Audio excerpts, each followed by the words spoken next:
We buried the truth ourselves.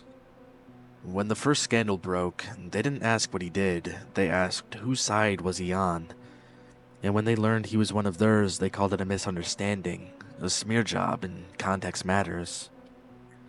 I watched the news more from fact to favor, saw victims turned into inconveniences, and when the next man from the other side did far less, they dragged his name through the ash, paraded it through headlines, and laughed behind microphones.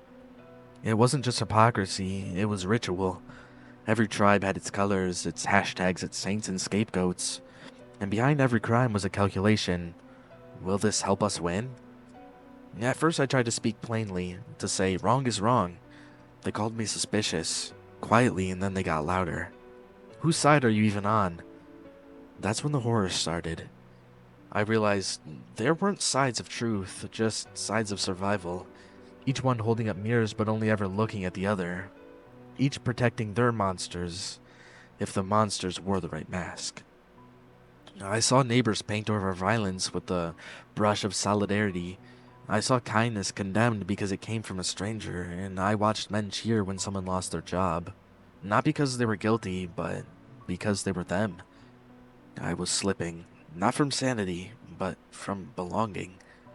Truth wasn't welcome unless it had the right sticker.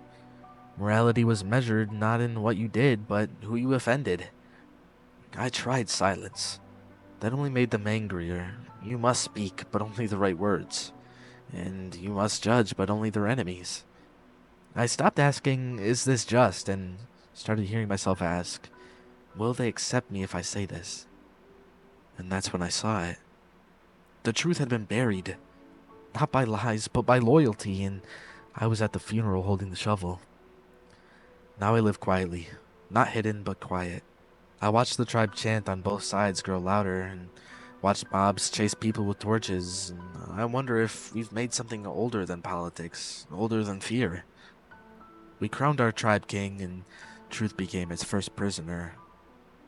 One day, someone will ask about me, and they won't say, what did he stand for? They'll ask, was he one of us? And if the answer is no, it won't matter what I've done. They'll set the fire anyway.